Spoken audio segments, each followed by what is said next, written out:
With the arrival of Pesach, it's time to start talking about food.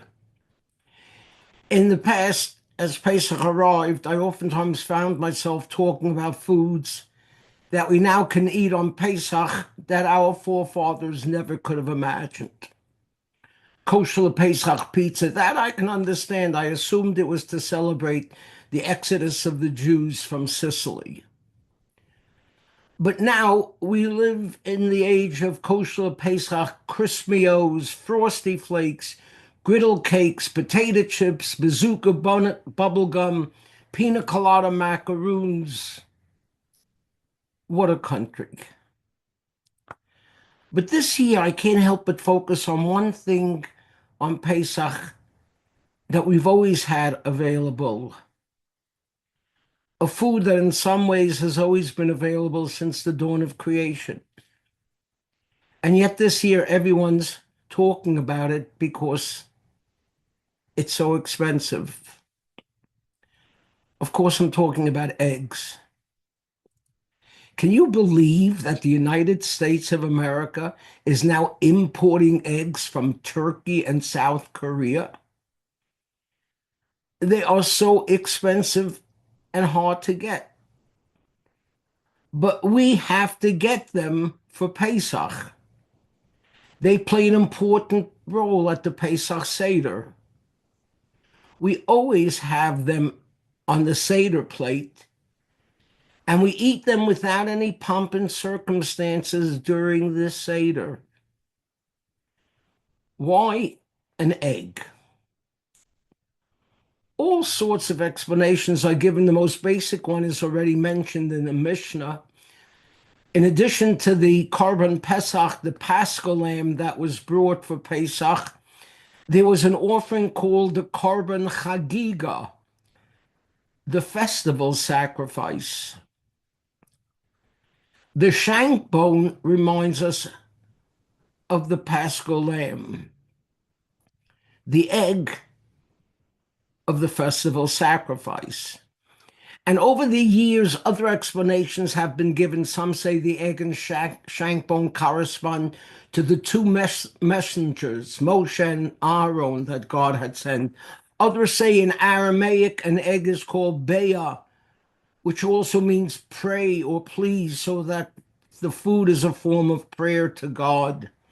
Still others point out the egg is traditional food for mourning. Its rounded shape symbolizes the cycle of life, expressing our mourning over the devastation of the temple.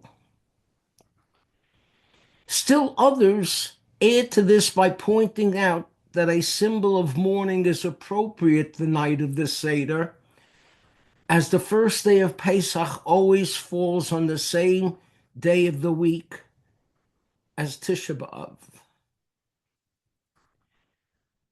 But I believe that a case can be made that this year, when we look at the egg at this Seder, there is something unique about it that's so relevant today. Aside from its taste, what makes an egg unique? What makes it different from a potato or pasta and most other foods? Just this: you boil a potato or pasta and it becomes soft. But the longer you boil an egg, the harder it becomes. Since October 7th, 2023, the people of Israel have shown the world that all the assaults and all your protests and all your resolutions and all your boycotts and all your rockets will not soften us. Rabbi Doron Perez, the head of World Mizrahi, reminded us that Hassan Nasrallah, who headed Hezbollah, famously wrote his spider web theory. He said Israel looks like a strong society, just like a spider web, who looks strong with all of its intricate webs. but it's not strong at all. A spider web is transient, and with one swish of the hand, you can destroy it.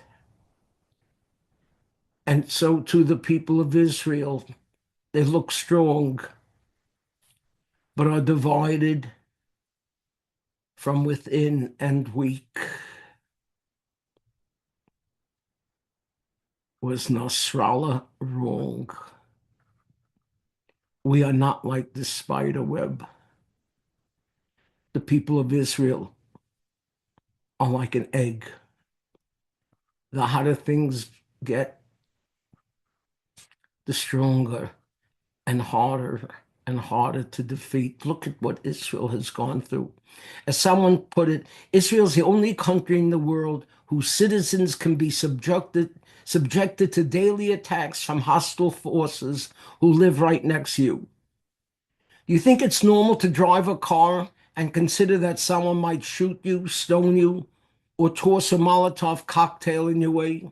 Is it normal to stand on a street corner and wonder if a vehicle will ram you?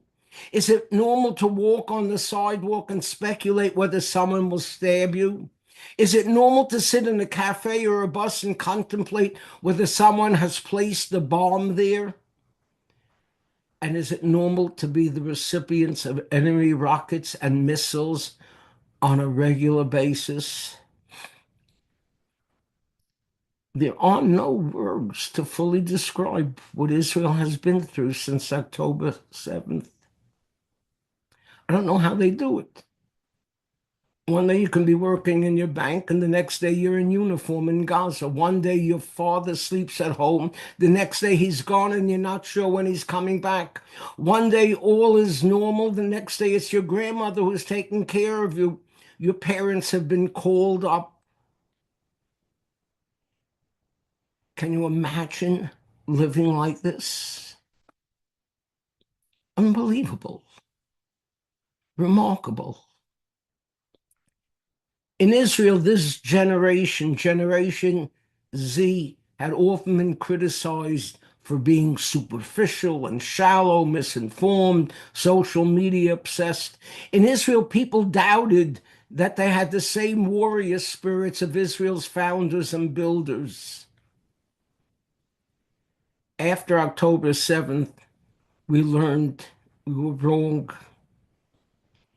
Israel's young soldiers have proven that they are willing and able to fight a tough war and have shown that they are true heroes, dedicated patriots, and that we can count on them to lead us. This is a generation that lost friends, evacuated the wounded, paid Shiva calls, didn't lose hope, and pressed on.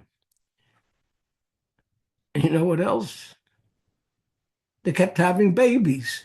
While the birth rate is down in most every civilized country, Israel's the only developed country with a growing population. Unbelievable. They're bringing more Jewish children into this crazy, mixed up world. How do you explain that? Or try this. Last year, 30,000 new immigrants moved to Israel. This while a war is raging. And if that's not enough, you know what else? In the most recent World Happiness Report gathered by Gallup polling this year, despite months and months of war in Gaza, Israel was ranked as the world's 8th happiest country. What a country. What a people. We no longer go to our death like sheep to the slaughter. We now roar back like the Lion of Judah. You have to think about all this at the Pesach Seder. And if you need a reminder, just look at the egg. The hotter it gets, the harder it gets. Hashem ozi amo yitain. Hashem yivarech es amo b'shalom. The Lord has given strength to his people. May now bless us with peace and with a truly freilich and joyous Pesach.